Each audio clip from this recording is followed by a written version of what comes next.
Good morning. This is continuing in our series of minor characters, major theological lessons. And today we're going to look at an Old Testament character by the name of Naaman. He's a Syrian. He is captain of the army of Syria. And the title of the sermon is Naaman, It Cannot Be Earned or Repaid. I'll read to you now from 2 Kings chapter 5, 1 through 14. It's a lengthy passage, but I think it deserves to be read in full. Now Naaman was commander of the army of the king of Aram. Aram is the king of Syria. He was a great man in the sight of his master and highly regarded, because through him the Lord had given victory to Aram. He was a valiant soldier, but he had leprosy. Now bands of raiders from Aram had gone out and had taken captive a young girl from Israel, and she served Naaman's wife. She said to her mistress, "If only my master would see the prophet who is in Samaria, he would cure him of his leprosy." Naaman went to his master and told him what the girl from Israel had said. "By all means, go," the king of Aram replied. "I will send a letter to the king of Israel." So Naaman left, taking with him 10 talents of silver, 6,000 shekels of gold, and 10 sets of clothing. The letter that he took to the king of Israel read, "With this letter, I am sending my servant Naaman to you so that you may cure him of his leprosy." As soon as the king of Israel read the letter, he tore his robes and said, "Am I God? Can I kill and bring back to life? Why does this fellow send someone to me to be cured of leprosy? See how he is trying to pick a quarrel with me?" When Elisha, the man of God, heard that the king of Israel had torn his robes, he sent him a message. "Why have you torn your robes? Have the man come to me, and he will know that there is a prophet in Israel." So Naaman went with his horses and chariots and stopped at the door of Elisha's house. Elisha sent a messenger to him to say to him, "Go, wash yourself 7 times in the Jordan, and your flesh will be restored to you, and you will be cleansed." But Naaman went away angry and said, "I thought that he would surely come out to me and stand and call on the name of the Lord his God, wave his hand over the spot and cure me with leprosy. Are not Abana and Pharpar, the rivers of Damascus, better than all the waters of Israel? Couldn't I wash in them and be cleansed?"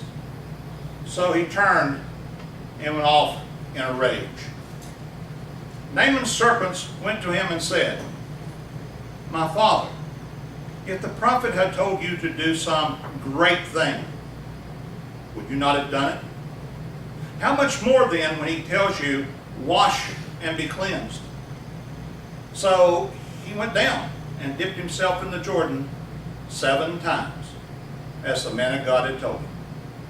And his flesh was restored and became clean like that of a young boy. As we have seen, Naaman is the commander of the army of the king of Syria, a king by the name of Aram. He's a great man, highly favored by his master, because he brought many victories back to Aram that the Lord God had given him. However, this noble warrior is smitten and suffering from leprosy, a disease that would leave him a shunned outcast. Doctors call it Mycobacterium leprae, and it has terrified man since ancient times, and it's still prevalent. It's a serious illness in third world countries, as missionaries today will tell you. Its symptoms start with the skin and the peripheral nervous system, outside of the brain and the spinal cord. It spreads to the other parts, such as the hands, the feet, the face, and the earlobes. It results in disfigurement of the skin and of the bones. It causes a twisting of the limbs and a curling of the fingers in what can be called the claw hand, a distinct mark of someone with leprosy.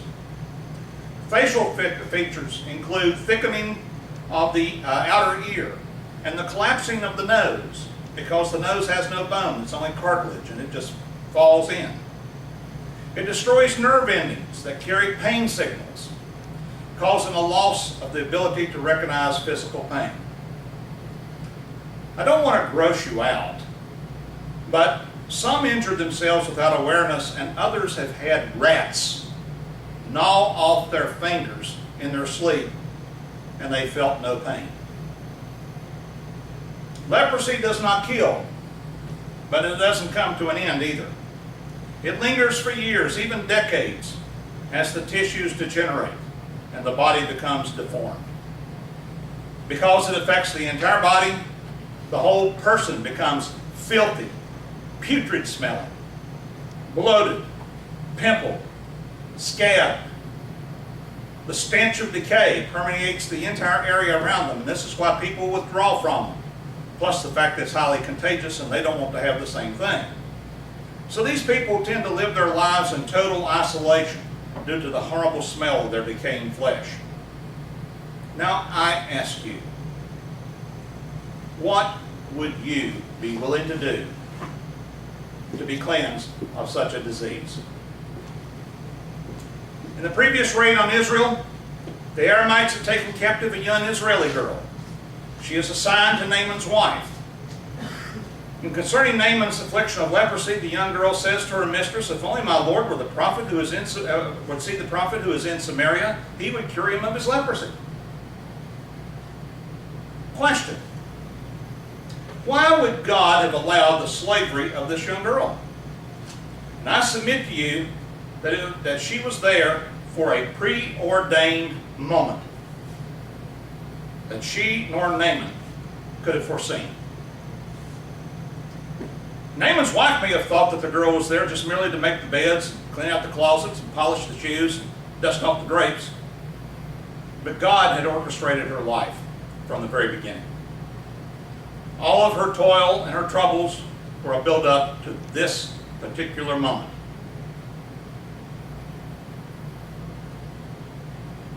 God had been preparing her and preparing Naaman and his wife to listen to her words. The slave girl may have considered herself to be poor, unworthy, her life sort of mediocre, but she was there by divine appointment to be witness to a rich man. And that one day in her life made all the difference. I want to tell you a true story. It happened in my family. My daughter, Rebecca, was traveling several years ago from Dallas back to Corsicana. As soon as she passed Malloy Bridge Road, she was on the long straightaway. There's a couple of bridges on that straightaway. You may recognize it. It was raining heavily. Water was high on the road. She was afraid of skidding, of losing control, of wrecking her car. So she slowed down. Coming northbound was a man in a car with another older man in the passenger seat. He was traveling way too fast. And sure enough, they began to skid, to hydroplane. He was traveling at a high rate of speed. Now those of you who know that road know there's a very deep trench in between the northbound and southbound sides. And he didn't go through it. If you were looking, you would say there's no way he could have crossed over to the other lane. It's too deep. He'd have landed down there and been stuck. He didn't go through it. He went over it. He flew and landed in the southbound lane and struck my daughter's car on the left front quarter panel. And it hits with such velocity that it drove her front tire up underneath the passenger seat, up through the floorboard, and trapped her leg against the dashboard. The car then proceeded to tumble. 4 times it rolled over down the steep embankment. It ended up upside down in the ditch line. Well, man, and the water in the ditch line now had about 3 foot of water in it. In addition to that, the engine compartment of the car caught fire. The console that had been in the car had broken free, weighed about 145 pounds. In each roll, it went away from her and then came crashing back, away from her and crashing back 4 times, and ended up on top of her. Her leg was trapped, this console was on top of her, water was beginning to come into the car and up around her head. It was at that point in time that 3 cars stopped. The first car had an elderly white man and his wife. The second one had a black man and his wife. And the third one had a Hispanic man and his wife. And what was so amazing about these people is that all 3 couples, hand in hand, began to descend that steep bank, muddy bank, getting mud on their shoes, mud on their clothes, until they got to the bottom. And then they had to wade the water 3 foot deep. The elderly lady, white lady, went to the front of the car, if you can call it a front, it's almost all gone, and reached her hand through the windshield, which was no problem because there wasn't any glass, and took my daughter's hand and talked gently to her and began to pray.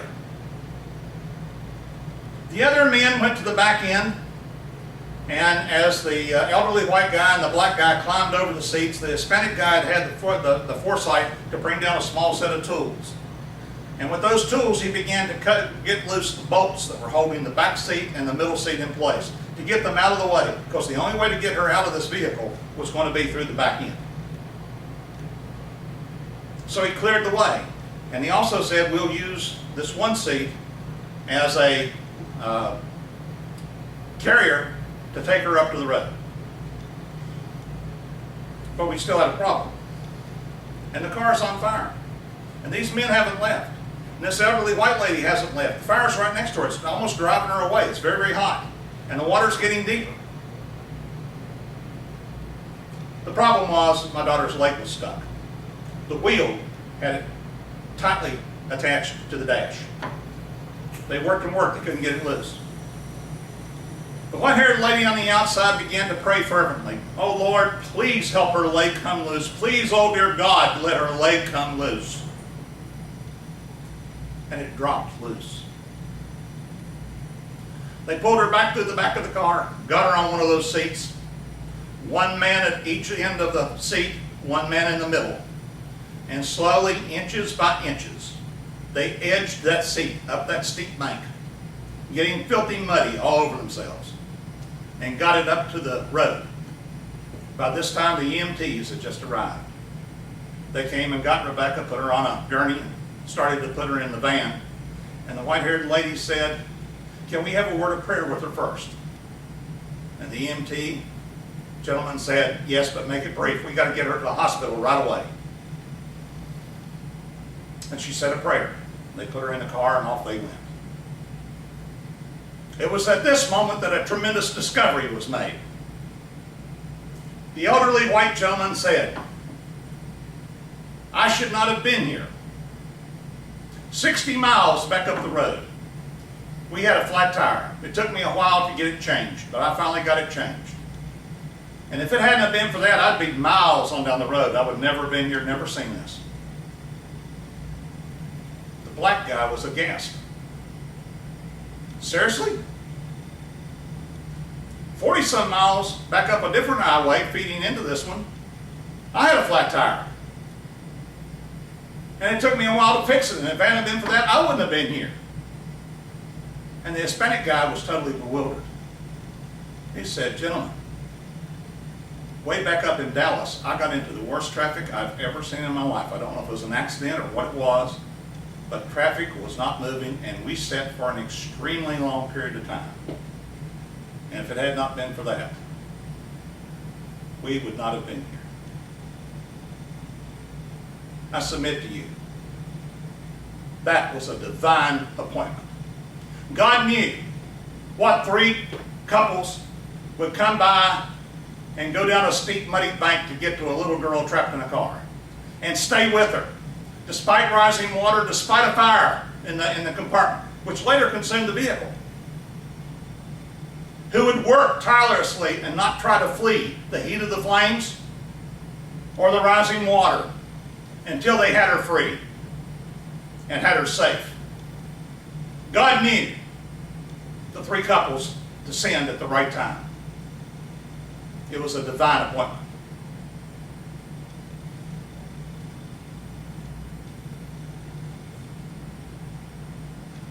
I thank God for that.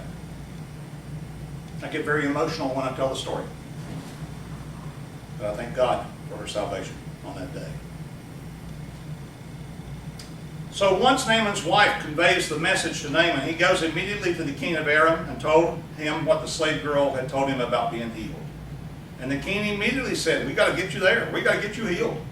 And I'm going to help you along the way. I'm going to send a letter to the king of Israel so that everything goes smoothly. But Naaman did not go empty-handed. Naaman comes with 750 pounds of silver. Now, by today's standard, that's $52,800. He brought 150 pounds of gold. And by today's standards, that's worth $384,000. And he also brought 10 complete outfits of raiment, the best quality and of the best materials that the Syrian tailors could put together. Naaman was prepared to earn his cleansing. He would compensate highly just to be delivered from this filthy disease. The king values Naaman and sends him to go to Samaria to see Elisha and gives him a letter to the king of Israel in order to solicit his support. The Israeli king thinks that he's trying to start a fight, rends his clothing and says, am I God to give life or death?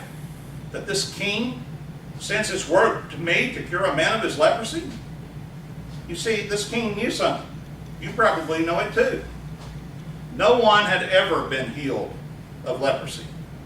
It marked the end of a person's usefulness and success if they were struck down by it. When Elisha is told that the king of Israel has torn his garments, he sends to the king. He says, why have you torn your garments? And he directs the king to send Naaman to him for the purpose that he will learn that there is a prophet in Israel. What a presentation Naaman makes of himself at the prophet's home. He comes in with multiple chariots, and you know they were loud, pulled by prancing steeds. What a sight. Probably with runners in front of him. He had arrived with all the pomp and circumstance of a man of notoriety and worthy to be adored and praised by others. A man who had an exalted opinion of himself. So imagine his shock when the prophet will not take the time to even see him.